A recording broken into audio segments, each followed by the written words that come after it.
విజయవంతం అయింది. చాందీపూర్లోని integrated test range నుంచి వీటిని పరీక్షించారు.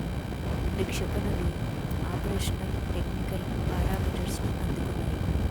పృథ్వీ 2 రేంజ్ 350 కిలోమీటర్లు, 500 నుంచి 1000 కిలోల బరువును మోసుకెళ్లగలదు. అగ్ని 1 రేంజ్ 700 నుంచి 900 కిలోమీటర్లు, ఇది 1000 కిలోల యుద్ధ సామాగ్రిని మోసుకెళ్లగలదు.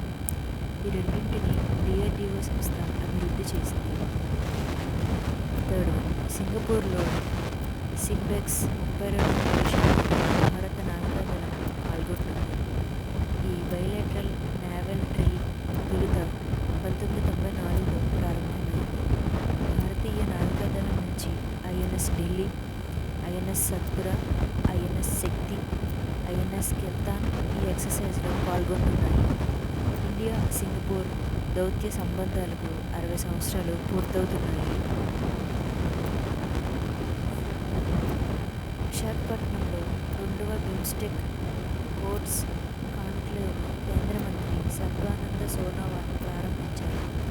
ఈ సమావేశాన్ని విశాఖపట్నం పోర్ట్ అథారిటీ నిర్వహించింది.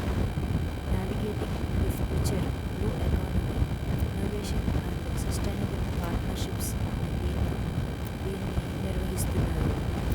సముద్ర రవాణా సహకారంపై బిమ్స్టెక్ ఒప్పందాన్ని అమలు చేయడం దీని లక్ష్యం. INCOIS national geospatial practitioner award, Indian national centre for ocean information services national geospatial practitioner award 2025 అందుకుంది. INCOIS ocean source spatial technology ఈ అవార్డు అందించారు. ఈ award ocean geospatial intelligence, data ఆధారిత సముద్ర నిర్వహణలో INCOIS కీలక పాత్ర పోషించినందుకు దక్కింది.